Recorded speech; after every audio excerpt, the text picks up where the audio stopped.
All right, welcome back to Product Marketing Masters.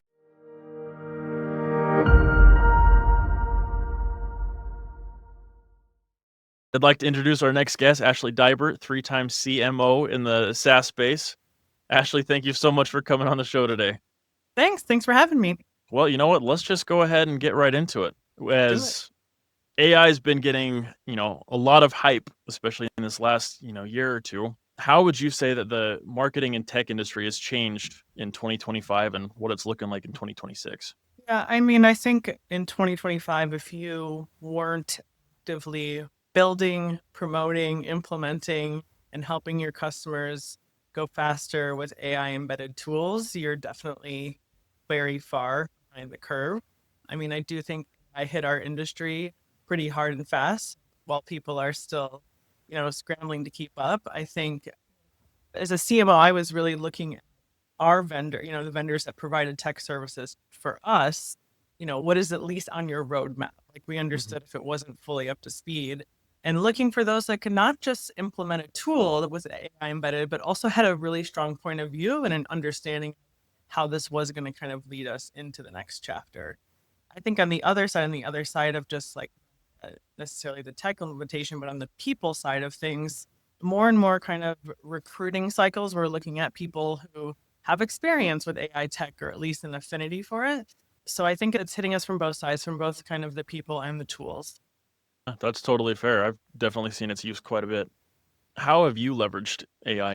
I'll be honest that I was probably a little bit of a laggard as I was digging in my heels. I'm like, I will not have AI replace the people on my team. That said, we really started using ChatGPT and some other tools just to really help my team. I led a team across kind of every function of marketing just to help my team kind of do their work faster. But I was very adamant with my group. I do not want ChatGPT writing our blogs. I do not want ChatGPT acting as a replacement for you. I want you to use it as something that helps you organize your thoughts, implement tools faster, implement ideas faster, but you still need to be the ideas maker. So I would say that on my team at Marigold, we didn't get very scaled with it in terms of I didn't implement big AI strategies. I was more trying to look at how were people naturally gravitating towards and using it or not using it. I also wanted them to use it for kind of research purposes as well. I think it's really replacing some other tools that we used to use for search just to help us go faster. But the biggest move that we made was in our own digital marketing strategy is we knew that we needed to completely reformat the way that we were showing up in LLM search. So that was probably the biggest impact we made on our own marketing strategies was we completely overhauled all of our content, all of our keywords. I hired a whole new digital team, restood up our website, and I think we boosted our LLM search results by 1,500% the Wow. first month after all that was done. Yeah, but a lot of sites this year, no matter if you're crushing it in SEO, saw their search traffic drop because all the algorithms changed again, it keeps us on our toes. And so I was pretty adamant that I wasn't going to let that happen to us, that I needed to hire some talent that could help us get ahead of that pretty quickly. So I was thinking about it less on kind of our day-to-day impact, but more on making sure that we weren't kind of falling off the map and continuing for AI to help us drive leads for the business. That's awesome. And that Yeah. 1900% is amazing. Yeah. And Congratulations on honestly, that. what's cool is that it can happen a lot faster now. Like, years ago with SEO, you're like, okay, this time next year, hopefully we'll be better, but we're just moving so much faster now. So then, and you mentioned you didn't want your team using AI to write the blogs, just kind of help idea generate. Do you think there's a place in AI for any customer facing options? Options being Like, do you think it's ever appropriate for a company to use AI in customer facing? materials and language and stuff. Yes, or interactions. Yes, it's interesting because a company that I was at previously, they had actually built a customer service tool to kind of take the lift off of the account managers and the kind of technical services folks by kind of leveraging a database of all this information that we had around the product. So if somebody was just running into like a technical difficulty or didn't understand how to campaign. And I found that to be a really good use case of it because the information that was being generated and presented to the customer was from our own database of information. And it was stood up in beta almost a better part of a year before it was even rolled out to customers. So we internally, we were training the LLM, what to say, what not to say, how to position it. I think when you're more carefully crafting and leveraging original content, original ideas, and have human voices and minds behind it, yes, you can use it because it's just going to help you scale those communications outward. So I think when you're using it as, write me a guide on how to implement this campaign, you're going to get the classic ChatGPT is just doing its thing to come up with what it knows from the internet. Yeah. Classic ChatGPT voice.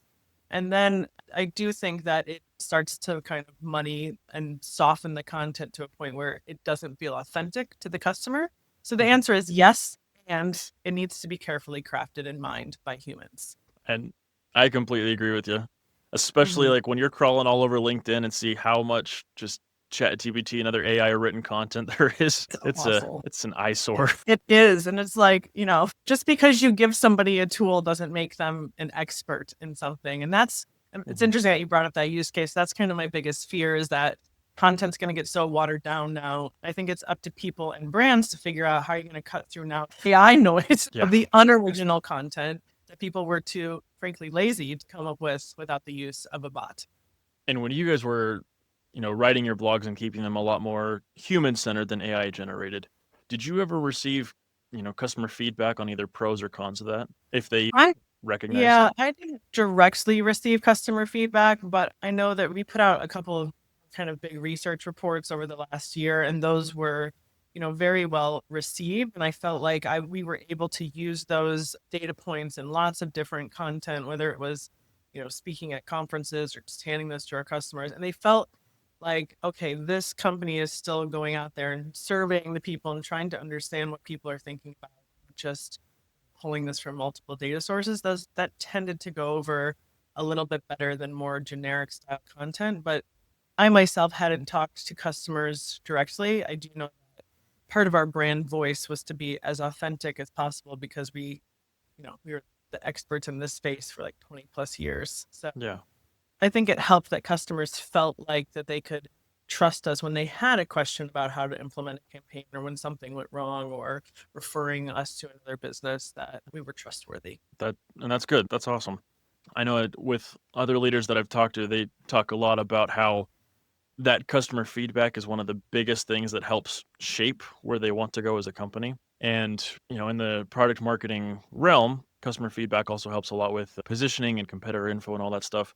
Did you guys ever implement, that feedback in your marketing strategies? Super interesting. When I joined my company a year ago, I had to kind of do a little bit of a reformatting and a retraining on how we went to market, with product marketing leading. The interesting thing is that product marketing wasn't previously sitting under the marketing organization. It was in the product organization. And so there was more of a closeness to product management than there was the customers. So yes, but it wasn't native in how my team was operating. So what I did was I actually rebuilt the product marketing function to sit under the same leader that managed the customer marketing function, so that those two could operate hand in hand as partners. So we were leveraging feedback from customers, case studies that customers were willing to provide, testimonies, references, even speaking sessions that they were willing to do with us, as kind of both an advocacy and an information piece back to the product marketing team. I also, when I got to the organization, completely overhauled the brand message and messaging architecture. And I fully did that with the help of ChatGPT, getting me through tons of documents of customer testimonies and case studies. I had it kind of take all of that and compute that into what should our brand voice be, instead of me just coming with whatever I thought was best. I was like, well, what are customers saying? I was just using it to help me organize my thoughts as quickly as possible, not to do the work for me. And then I was able to kind of leverage that back into my product marketing and customer marketing team and say, see, this is our new message. This is our new position. Where are the customers that will help continue to reinforce that messaging and that positioning that we want to be known for in the market? And then, of course, there's the other side of it, which is what our customers saying that we're not doing so well with. But that has to inform your product roadmap and your direction as a business as well, not just what you truly are. So how did you choose, like, from both, the good and the bad? How did you Yeah. choose which stuff to implement in your positioning and your messaging and just overall brand voice? I think it's a really good question. I think part of it was what our customers saying our strengths are and what are they saying our weaknesses are. When it came to our strengths, we obviously wanted to leverage that, but when it came to our weaknesses, we wanted to make sure that we overcame those weak points. Mm, And I think it was, honestly, it was kind of an easy exercise because the message of the brand that I inherited was so far off of any kind of customer input. They were trying for a category that didn't even exist. So mm, I was just trying to kind of bring us back to reality. Honestly, it's just like, just listen to your customers. You don't have to overdo it. You don't have to pretend to be something that you're not. You don't have to, extend beyond what your capabilities are, but also show the vision. So for us, what kept coming up over and over was that they saw us as the experts in our field. mhm. They saw us as people who had been around the block for many years ahead of their competitors, and they trusted us. And what I noticed in our existing message was they weren't leveraging kind of the expertise and trust areas of it whatsoever. Oh, So really? that, yeah, it was interesting. So that was pretty natural. Of course, you go through a messaging exercise and you're getting feedback internally Mm, as well. So, I think it was pretty easy to just pull out, here's what we're good at, but is this a reason for them to buy? And if it is, make sure it goes to the front of the class. And what we're bad at, is this a reason for them not to buy? Make sure that we figure out how to overcome that. So did you guys have to, taking into account all that, the good and the bad and positioning your messaging, Mhm. did you guys have to totally revamp your feedback collection as well? Or was that already a good system in place? That's a great question. And the answer is yes, we did. Mhm. Because while I was able to quickly kind of gather data points that had already been circulating around the business for years, when it came down to, okay, now how are we going to service our customers from a marketing perspective? Are we going to do training for them? What kind of content are we going to provide to them? Are we going to have a customer conference? My Yeah. team was great at coming up with ideas, but then would often bring lots of questions like, is this the right message? When should we do this? How many people do you think we'll get? I was like, why don't we just ask the customers? Have we surveyed them? Well, no, not about this stuff. Okay, well, so yes, we started doing that Mhm. eventually, but it took a little bit of probing on my end to say, the answer is often right in front of you if you just ask, and your customers will respond to you. So I think that they had previously done the kind of the typical NPS scores, which Mhm. only really kind of tell you so much. There had been, maybe, one-on-one feedback, information that's being digested at the point of a renewal, which is often then far too late. Yeah. So we started doing kind of biannual surveys that really helped us understand, what do you guys need from us? What do you want from us? Where do you want to go? How often do you need this information? But again, much like some other things, it wasn't native in the way that they were communicating with customers previously. I mean, that's impressive that you kinda did a whole overhaul on that. Yeah, That made it well, a lot more effective. you have to. If to me, in marketing, the foundation of everything we do, no matter if you're a product marketer, or content marketer, or demand Mhm. gen marketer, designer, and anything, if you don't have that foundation to build up that says, this is why we exist, this is the promise that we're making to you, customer, and this is how we deliver on it, then you're a little bit like a ship without a map. We don't know where we're going, and it's really easy to get lost. And that makes perfect sense. And I know, like, especially with some of the others that I've talked to, one of the struggles with, product marketing, content marketing that they've ran into is kind of proving the ROI to get some of the, system and tools that they want in place to actually work. Right? Like, what's one of the ways that you've been able to overcome that with, you know, your experience? Giving my product and content marketers a pipeline number. I mean, it's the truth. Like, if they're not, I think often there's parts of marketing that don't have to be attached to the end revenue goal. Like, it's often put on, well, that goes to the field marketers or the BDRs or the person with the demand gen title. No, it's everybody's job to develop pipeline. So it's interesting. Like, at my current place at Marigold, we have 7 different products. We have all these different product marketers Mhm. running around, and they're supposed to be leading those campaigns. Well, they have to also share in the pipeline being developed against their product. Otherwise, what are we doing all this for? Mhm. So I think often when marketers get kind of too detached or too upstream from kind of the end goals, and it gets harder because they just look like a cost center. I mean, oh, I'd like this tool that does, take one that product marketing often asks for, competitive intelligence, which Yeah. of course, like inherently, that's a good idea. Why wouldn't we want to know several things about our competitors so that we can position, you know, proactively against them? But, often people just go, well, I don't even know how much we're even seeing them in the pipeline, or can't you just use Google to do that? Or, just go to their Right. website, etc. So I think when everybody gets a little bit closer to the number, it's a little bit easier to kind of make those requests and say, if I had this, then I could hopefully drive X, or at least have an influence on the pipe the way that I haven't before. So let's kind of dig into that competitive intel a little bit. Yeah, Like, sure. as a CMO, how would you recommend that, product marketers and other people in the field, how would you recommend that they use that competitive intel to show that it is generating pipeline, or at least helping your pipeline move along? Yeah. I think that, and we did this quite a bit at Marigold, when that stuff, when that information starts to get infiltrated into campaigns, like a really basic, easy one is when you're doing either competitor outbound takeover campaigns, you get your BDRs leveraging that information right after the accounts that are using a competitor with that kind of knowledge in the background of how they're going to position against them. And you can start to directly see, are they getting more meetings? Are they getting more responses? Is that turning into sales qualified accounts? Is it moving along the pipeline?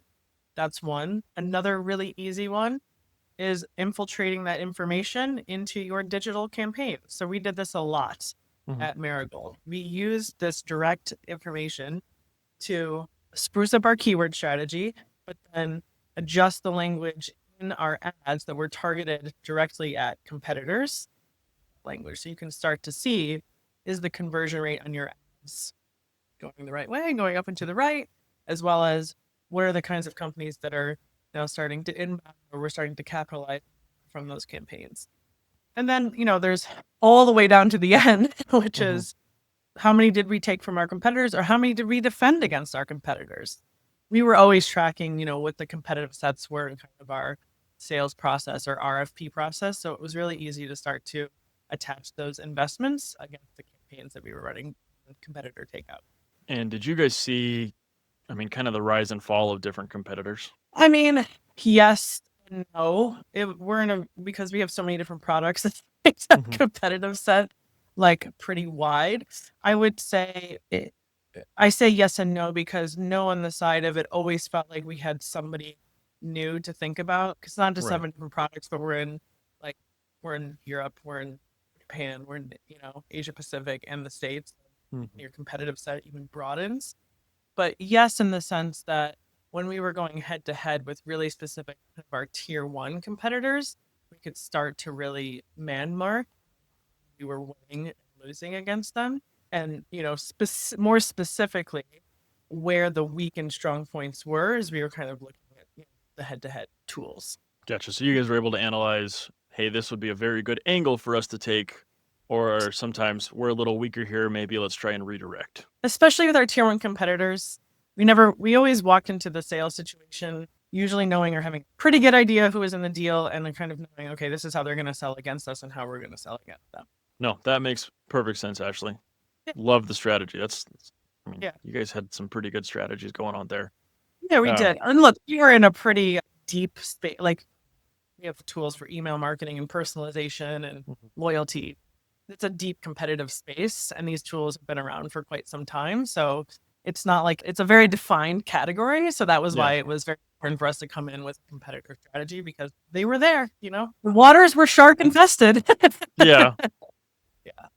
Well, as we're getting close to time and looking to wrap up, one of my favorite questions to ask is, if you had a magic wand, what's one thing you could have to make your job easier? Oh boy, that is a really good question. I'm not going to do the obvious one, which is more money. I think that a CMO's job would be much easier in general if there was more alignment and embracement of the role Mhm. across various functions Mhm. in an organization.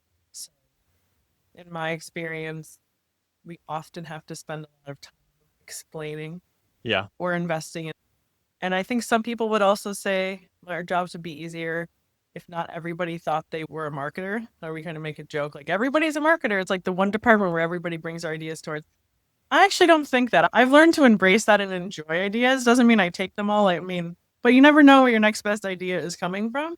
So I would actually turn that around and say, I think our jobs would be easier too if people felt like they could have those open discussions with marketing more about strategic ideas rather than just tactical ones.